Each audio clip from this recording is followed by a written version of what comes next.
Thank you. Brahmanandam గారు sir. ఏమండి 1:30 అయినట్టుంది కదా సార్ చెప్పండి సార్.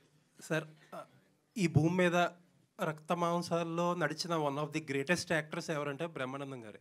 థ్యాంక్ యూ అండి. మీకు ఇప్పుడు దాకా వచ్చిన అవార్డులు కానీ ముందు ముందు రాబోయే అవార్డులు కానీ ఏవి కూడా మీ గొప్పతనానికి సరిపోవని నేను అనుకుంటున్నాను. Very kind of you. మీ ముందు ఇలా మాట్లాడడమే ఒక ప్రివిలేజ్ నాకు. థ్యాంక్ యూ అండి. Thank you sir. అంటే మీ సినిమాలు చూస్తూ అసలు మా ఒక లైఫ్ని డిఫైన్ చేయాలంటే బ్రహ్మానందం గారి సినిమాలే డిఫైన్ చేస్తాయి మాకు చాలామందికి. అలాంటిది ఎందుకు మీరు చాలా సెలెక్టివ్ అయిపోయారు ఈ మధ్యన సినిమాల్లో? అంటే ఇక్కడ గమ్మత్తు ఏంటంటే అండి, కొంచెం 2 అడుగులు లోపలికి వెళ్ళి చెప్పాల్సిన, కొంచెం డెప్త్లోకి వెళ్ళాల్సిన మాట. మనకు ఒక అందమైన షాండీర్ లాంటి ఇమేజ్ ఉంది. బా బ్రహ్మానందం వాడు కనపడవాడు, ఇప్పుడు మీరు చెప్పారే, దాన్ని రోజు ఆ షాండీర్ జాగ్రత్తగా మనం తుడుచుకుంటూ దాన్ని పాలిష్ చేసుకుంటూ అందంగా దాన్ని చూసుకుని చాలా బాగుంది అనుకోవటం వేరు. అదే పిచ్చి పిచ్చిగా దాన్ని అలా వదిలేసుకుంటూ వెళ్ళిపోయాం అనుకోండి, బూజు పెట్టిపోద్ది. దాంతో ఎంతమంది బాగుండేదిరా బ్రహ్మాండం కామెడీ, ఈ మధ్య చేస్తున్నాడు కానీ నవ్వు రావట్లా అనే ఇంతకుముందు పూర్వ చరిత్రలో కొంతమంది కమిడియన్స్ దగ్గర మనం విన్నాం అన్నమాట. ఎంత చేసినా ఎక్కడో ఒక చోట ఇంకా వెతుకుతున్నప్పుడు మోర్ ఓవర్ ఏజ్, మన ఏజ్ మనకు తెలియాలి. నేను తలకి రంగేశాను, లేకపోతే నా పరిస్థితి ఎలా ఉండేది తెలుసా? అది ఆయన ఎవరో వెళ్ళిపోయాడా? కాబట్టి ఆ ఏజ్ ఒకటి, you have to accept the ఏజ్ని యాక్సెప్ట్ చేయకుండా నేను చాలా యంగ్ అంటే అది కుదరదు. కాబట్టి ఇంతకుముందు చేసినంత యాక్టివ్గా కూడా నేను చేయలేకపోతున్నాను అన్న విషయం నాకు తెలుసు. నేను చేసే కామెడీ ఇంతకుముందులాగే ఎప్పుడంతసేపు కాడు కొట్టడం ఇవన్నీ చేసిన కామెడీయే చేస్తున్నాను, చేసిన క్యారెక్టర్సే నాకు రాస్తున్నారు. దీనివల్ల నాకు నా ఇమేజ్కి ఫర్ ఎవర్ గుర్తుపెట్టుకోవాలంటే కొన్ని మనం తగ్గించుకోవాలి అనే ఐడియా సెల్ఫ్ క్రిటిసిజంతో నేను తీసుకుంది. అంతేగానండి నాకు సినిమాల్లో నేను వేషాలు వేస్తామంటే వేషాలు లేక కాదు, వేషాలు ఇవ్వక కాదు, మనం చెయ్యలేక కాదు, చేసినదే ఎంత జాగ్రత్తగా చేసినా కూడా దొరికిపోకుండా ఉండాలంటే అదే నా లైన్లో వస్తున్నాడని ఇందాక ఊరికే సరదాగా అనలేదు నేను వెన్నెల కిషోర్కి హీరో వేషాలు వచ్చినా ఇంకేమైనా వచ్చినా ఇక్కడ ఇది మనం చేస్తే లాభం లేదు వద్దు అనుకుని తన లైన్ తను చూసేసుకుని వెళ్ళిపోవటం. That criticism, self criticism is more necessary. ఇప్పుడు వీడు ఆల్మోస్ట్ 20 years అయింది, 15 years అయింది వచ్చని, మా ఇద్దరి మధ్య దొరుకుతా ఎందుకు అది. ఇప్పుడు నేను ఆ విషయం చెప్పొచ్చో లేదో తెలియదు కానీ కమ్ముల శేఖర్ సినిమా, శేఖర్ కమ్ముల, మేడం మేము కమ్ముల శేఖర్ అంటాం ఎందుకంటే వీళ్ళ అమ్మ మేనల్లుడు అతను. సరే అది అది అది వేరే టాపిక్, అది వదిలేద్దాం. గోదావరి అనే సినిమాలో ఇతన్ని హీరోగా పెట్టాడు. లేడీ ఓరియంటెడ్ తర్వాత యాక్టింగ్ అది పెద్ద పెర్ఫార్మ్ అని స్టోరీ వినొచ్చి చెప్పాడు. Is there any meaning in it?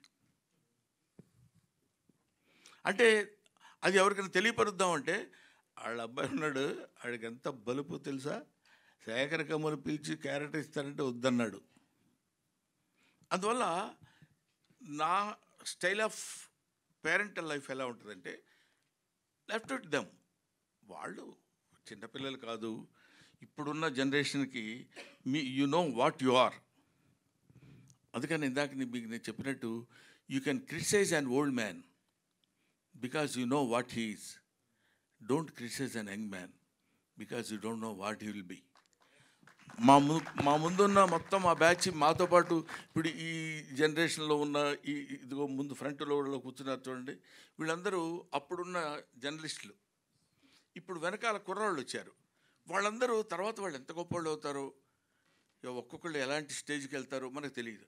ఏం తెలుసమ్మా నీకు, 30 సంవత్సరాల నుంచి ఉన్నాను తెలుసా ఇక్కడ ఇండస్ట్రీలో, 40 years ఇండస్ట్రీ, ఇట్లాంటివన్నీ బోర్డులు పెట్టుకు తిరగడానికి కాకుండా ఎప్పటికప్పుడు మనల్ని మనం చెకప్ చేసుకుని సెల్ఫ్ క్రిటిసిజం ఉన్నాడు ఎప్పుడైనా.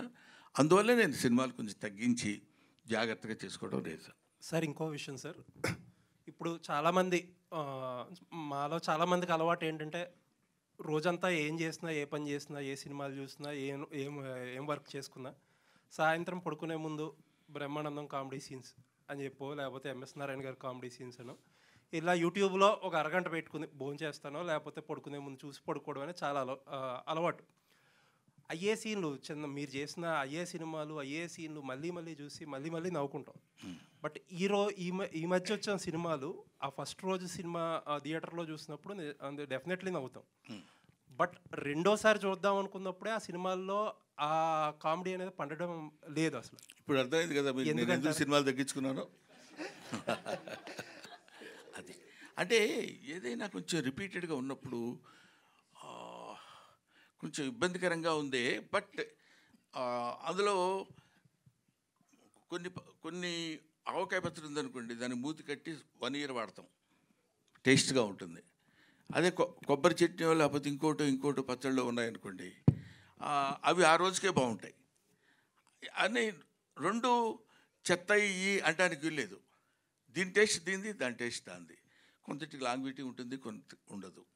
అది that depends upon the director as well or the writer.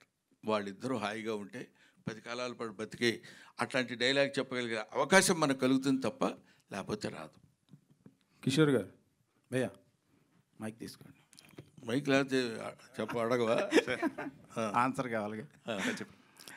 Brahmanandam గారు ఇప్పుడే అన్నారు, నా తర్వాత నా దారిలో వస్తున్న కిషోర్ అని. నన్నలేదు సార్, అంటే చాలా మంది కానీ ఆయనకి ఇష్టమైన కమెడియన్గా మీరు ఆ ప్రశంసను తీసుకోవడంలో ఒకటి ప్లస్. ఏ రీల్ చూసినా ఏ మేము చూసినా వితౌట్ బ్రహ్మానందం గారు మనం ఎంజాయ్ చేయలేం. డెఫినెట్లీ అదొక వరం అనమాట తెలుగు మేమర్స్కి, రీల్స్ చేసే వాళ్ళకి. సో బ్రహ్మానందం గారి దగ్గర నుంచి మీరు ఏమి నేర్చుకున్నారు? మీరు భవిష్యత్తులో బ్రహ్మానందం గారిలా ఊహించుకుంటే ఎలా మీరు అనుకుంటారు? ఆయన దగ్గర నుంచి మీరు నేర్చుకున్నది ఏంటి అలా తయారవడానికి? బ్రహ్మానందం గారి దగ్గర నేర్చుకుంది బేసిక్గా సెల్ఫ్ క్రిటిసిజం అండి. దట్ ఒకటేమో ఫస్ట్ థింగ్, అంటే ఆయన నాకు దగ్గరుండి చెప్పింది అయితే ఎన్నో ఉన్నాయి. అంటే ఈవెన్ కామెడీ టైమింగ్లో విషయాల్లో కూడా నాకు ముందు చాలా ఫాస్ట్గా మాట్లాడేవాడిని. సో అలాంటి విషయాల్లో కూడా even if your shouting everything should be clear అనేది అలాంటి కొన్ని చాలా చెప్పారు. అది కాకుండా నేను ఆయన దగ్గర నేర్చుకున్నది పర్సనల్గా సెల్ఫ్ క్రిటిసిజం. అంటే ఇప్పుడు మనకి హీరోగా చాలా అవకాశాలు వస్తాయండి. యాక్చువల్గా చెప్పాలంటే ఆల్మోస్ట్ ఎవ్రీ కమెడియన్కి హీరోగా అవకాశాలు వస్తాయి. బట్ ఏంటంటే you should see yourself that నిజంగా are you able to shoulder the movie with your responsibility. అంటే మీరు నిజంగా మూవీని రెస్పాన్సిబిలిటీ తీసుకెళ్ళగలరా మీరు? మనకు అనిపిస్తుంది చేసేయచ్చులే అనిపిస్తుంది, కానీ నాకేంటంటే ఓవరాల్గా anything should be related to comedy. ఒక హీరోగా చేస్తే అందులో హీరో విక్టిమ్ అయి ఉండాలి. He should not be the one who is leading the whole thing.